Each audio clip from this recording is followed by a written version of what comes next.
Happy Wednesday. Realizing my makeup looks a little weird right there.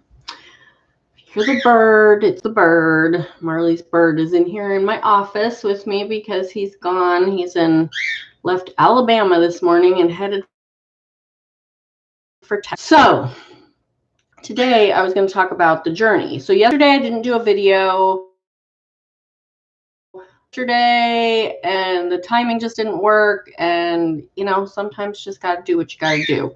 So yesterday's video should have been about diet and exercise, and so I put a little snippet on Facebook about that. I just completed day 36 of my workouts.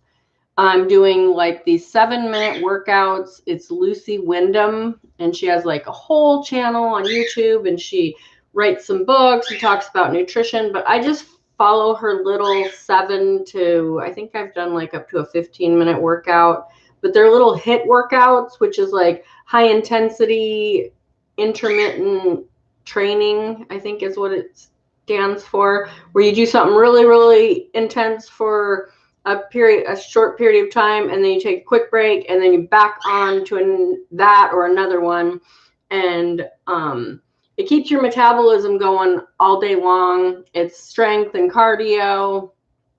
And I'm just looking and feeling better all the time. And I'm not getting on the scale because I tend to get a little crazy when I get on the scale. Like, oh, I lost 5 pounds. Now I can eat everything in the house. So I just stay off the scale.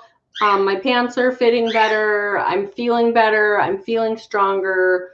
My eating, I'm doing intermittent fasting. I was doing low carb, but it was just giving me all kinds of digestive issues.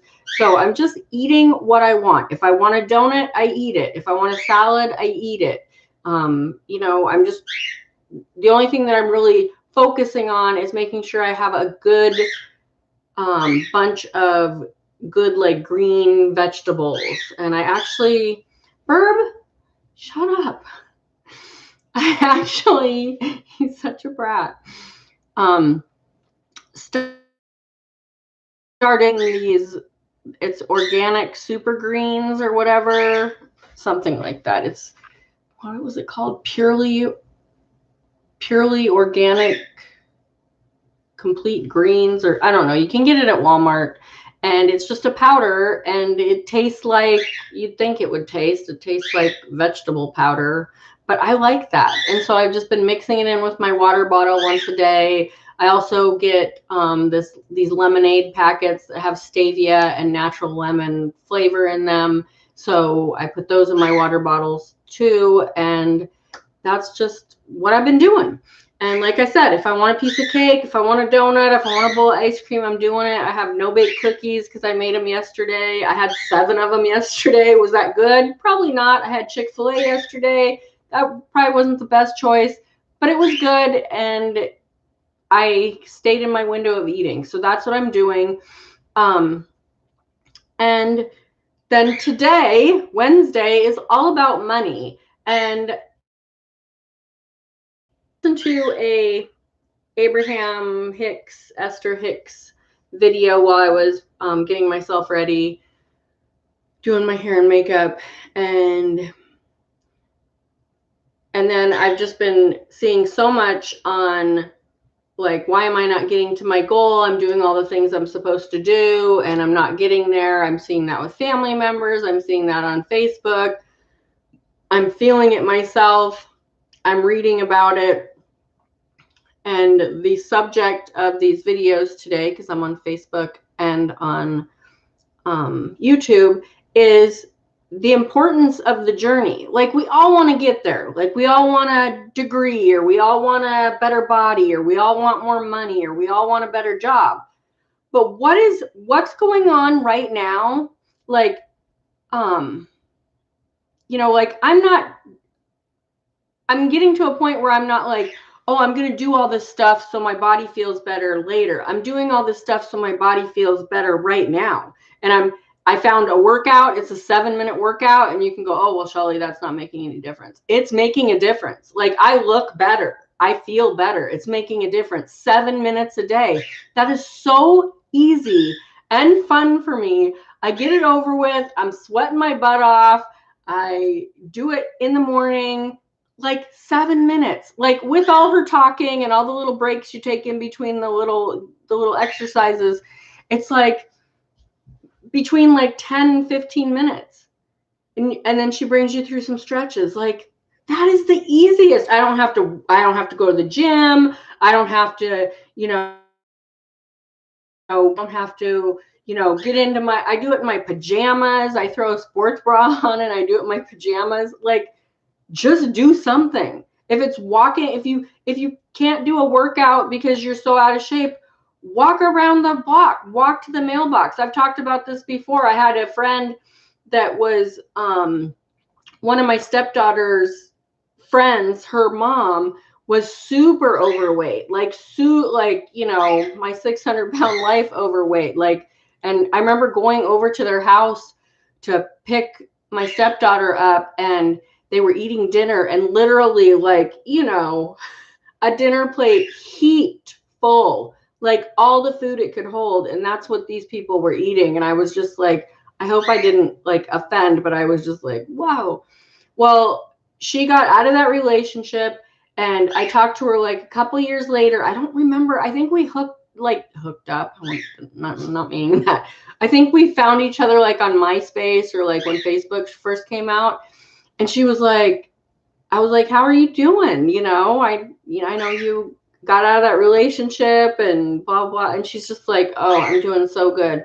She said, I started eating more vegetables. I cut down on what I was eating. And she said, literally, her exercise in the beginning of her journey was in the summertime moving the sprinkler in the yard, because she would send the kids out to do that. And you don't even think about that. Most of us don't think about that because we're not that out of control with our weight. But start with what works. Like, that journey is important. If you want to have a better body and you're going at it like, okay, yesterday I didn't do anything, but today I'm going to, work out for 2 hours and I'm just going to hit it hard, and this is what I'm going to do, and I'm going to make it happen. You might do it for a few days and then you're just like, screw that. I can't even move because I'm so sore. No, start out with what's easy and fun for you. That's what the journey is about. And you can say, oh, Shelly, you have to do hard work. I'm telling you right now, I don't do a lot of hard work. I do what's fun and fulfilling for myself. I have my dream car in the driveway. I have a job that I love. I have a husband that I love. I have kids that I love. I have a house that I love, which I need to talk about that too. A little update on the whole house situation for us. But it's like, I'm proof. Like, I enjoy my life. Do I have crappy days? Yeah, I do. Do I have days that I don't want to do my 7-minute workout, or I want to eat at 8 o'clock at night? Yeah, I do. But for the most part, I'm talking like probably 85% of who I am and how I live my life, fun and easy, and I love it. And there are blocks that you have to get past to get to that. One of the things that I was just listening to with Esther Hicks this morning was, the guy said, well, I've never really had a budget. I've always just kind of spent how I want, because I've always just had this attitude that like I'll just keep making money, which is a really good attitude, and it's a really good energy and journey to be in, because when you have that attitude, you're just like that's how our attitude is now. Like, I need something, I go to the store and buy it. Where before I was like, oh, I don't know if we can afford that. What if we don't get more money in? Yeah, we're going to get more money in. It just keeps coming in. It just happens. So his thing was, well, I think maybe I should start budgeting. And she said her thing, she was channeling Abraham, was, how does that feel? If you're like, oh, I should budget better, and that feels good because, you're like, oh, I have a bunch of debt to pay off. So instead of stressing over it all the time, I'm going to set up this budget for it where it just automatically happens once a week. I pay certain things every week. And that just feels so good, because then it's not this big stressor. That's great. But if you're budgeting because you're like, oh, I got to tighten up because everything's getting crazy in the world and I might lose all my money, then that's just lack. Like you are going to lose it all. It's going to be a horrible journey. It's just going to suck the money right out of your bank account. It will. Things will come up and it will happen. But if you have, her thing was, how does it feel? How does having a budget feel? Does it feel good? Is that who you are? Are you an accountant and you love budgeting money and it feels good to you because you don't have to worry about it, and then you like know where you're spending? You know, you can put that money aside and have this for just fun spending or vacations or whatever. That feels great. But if you're going, God, I've always just spent willy-nilly and it all just keeps happening and it's great, but oh, I should probably budget because that's what people are supposed to do. No, you do what feels best. And for some of us, budgeting every last penny feels good. It's not this stressor thing. It's this thing that makes us feel good and secure, and you enjoy it because you like working with numbers. And then there's people like me who, you know, I should really keep track of my business every month, but I don't. I do it once a year when taxes come around, and then I'm just like dreading it. And then when I finally do it, it's easy. It's like I have a whole bookkeeping system. I just have to fill in the blanks and it happens, and I can get a whole year done in like a couple hours because it's already all there. And it's just like, wow, that was super easy. Who is what? Oh, Leslie, you posted something last night and it was so funny. It probably wasn't in line with the law of attraction, but it was, God, what was it? It was so funny. Oh, I was just laughing. I told Scott about it. Gosh dang it. I wish I would have remembered, but I didn't. So yeah, so when it comes to money, when it comes to diet and exercise, when it comes to work, when it comes to relationships, when it comes to self-care, do what is enjoyable and you can have fun with and you love doing and it's easy. I mean, whenever there's a change, there's always going to be a shift of contrast. There's always going to be like, oh, this feels weird because I don't usually do it this way. But if you look at it as an adventure, okay, so it just goes so much better. And that's what I'm talking about, where the journey is more important than the outcome, the destination. You know, when we went to Disney World, the journey of taking this Disneyland trip, and then the, you know, pandemic happened, and then we had to like redo our trip to go to Disney World across the country instead of Disneyland here on the West Coast.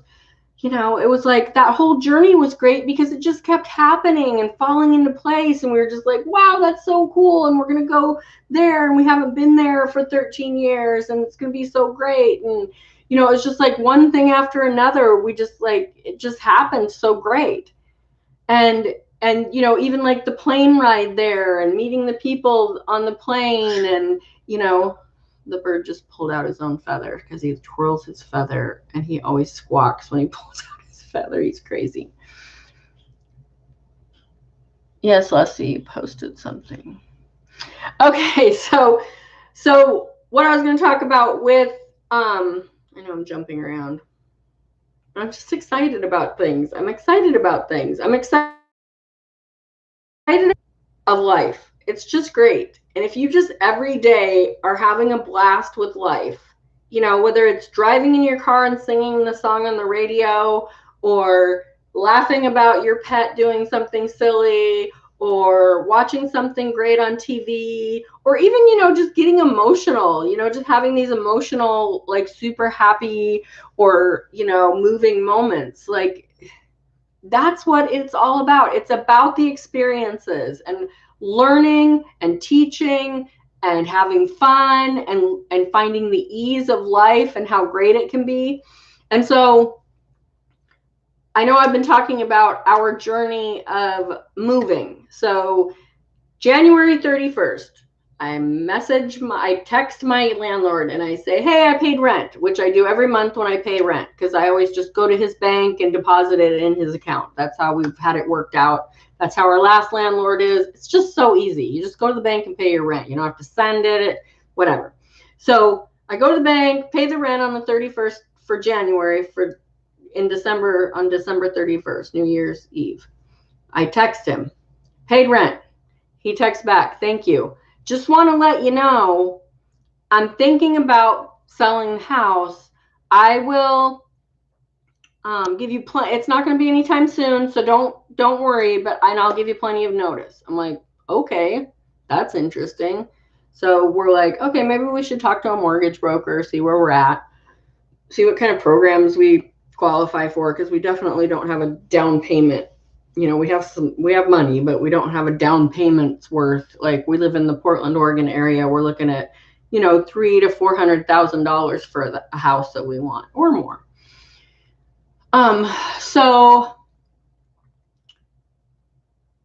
fast forward to the 14th of January, I get a text from him.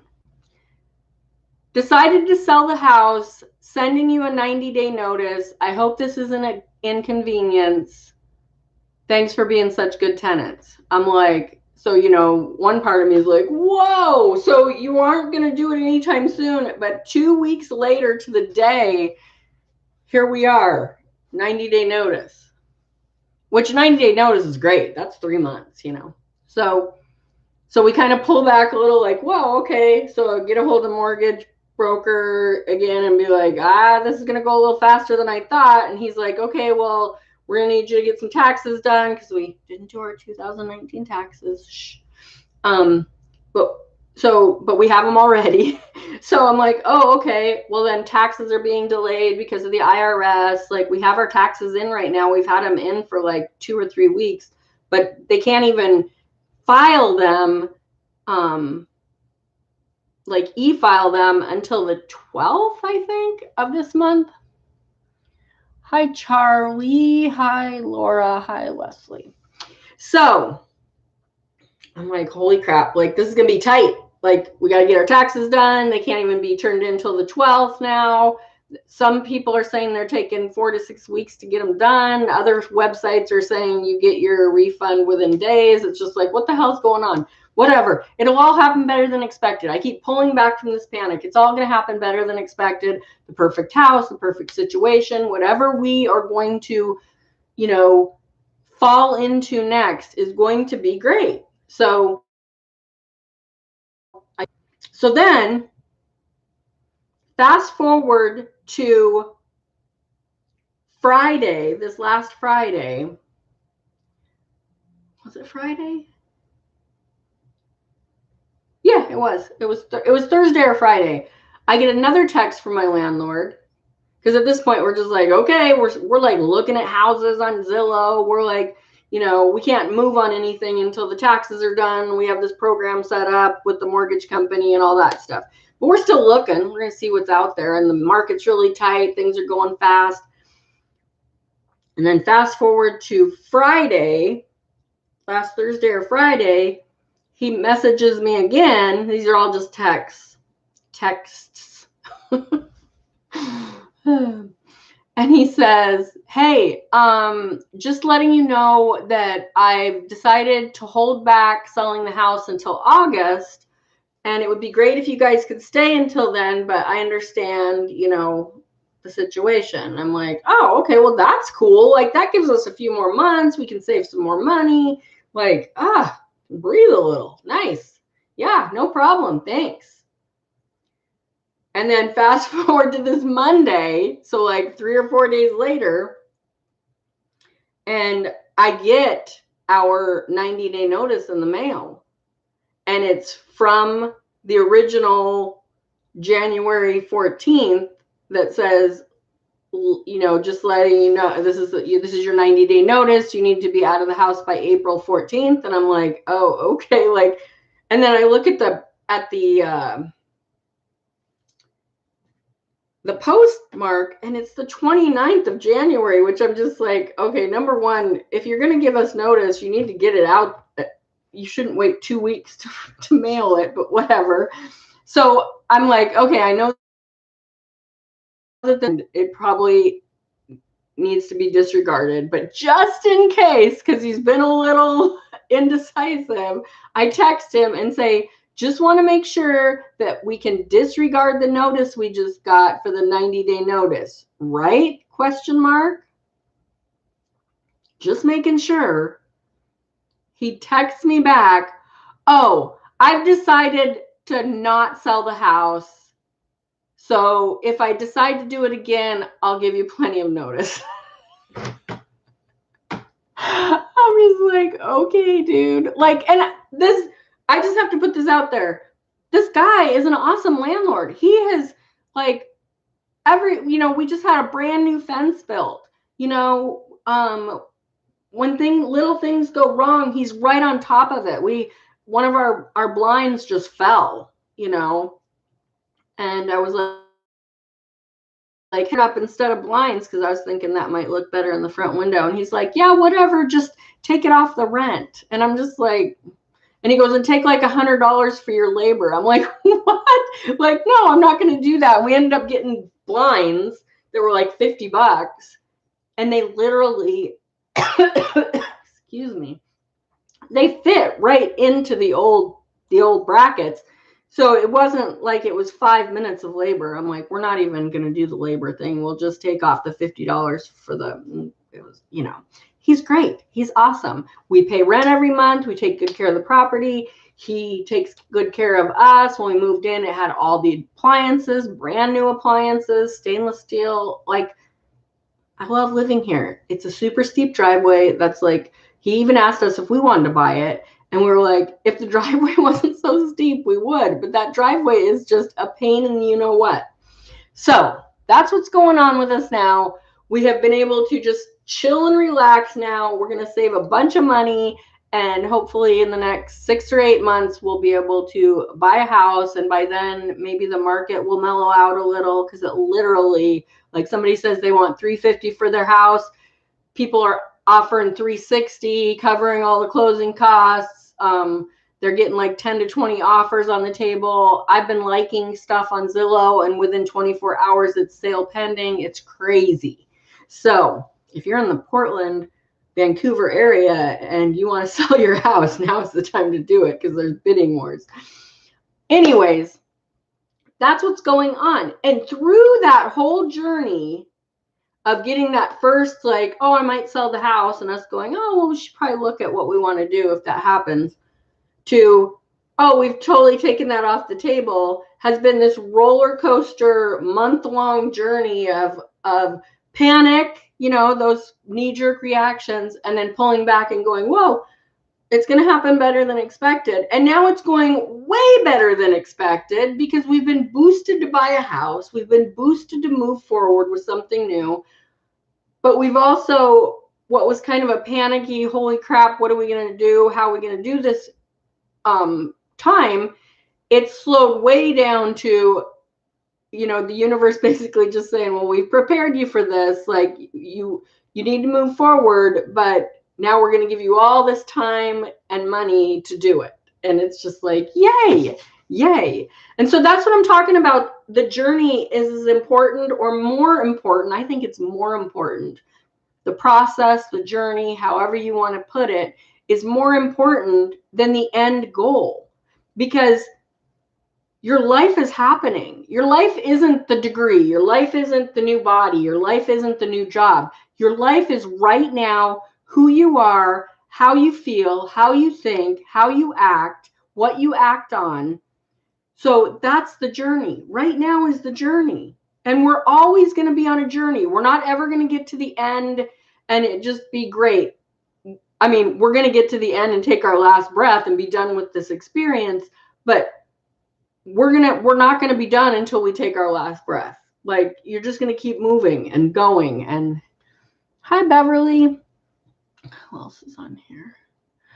I love how the universe works. Yeah, me too. It's amazing. And the only thing you have to do for the universe to work so magically is line up with it. And what does that mean? It means having fun, being happy, choosing to see the best in everything, choosing to see the best people, choosing to see the best in people, choosing to eat the best, yummiest food, choosing to move your body the way that feels best. If you like yoga, if you like running, if you like, riding horse, whatever it is, like, choose what feels best for you And that's the journey. Like today is the journey. Right now is the journey. What are you going to do today that's going to be fun and feel good? Okay, I got to go because we're like 25 minutes in. Like gone off on all my rambling. You guys have a great day. If you are on YouTube, please hit the thumbs up button and subscribe and share and hit the bell and do all that cool stuff. If you are on Facebook, thank you so much for watching and have a great Wednesday, and I will see you tomorrow. Bye, guys.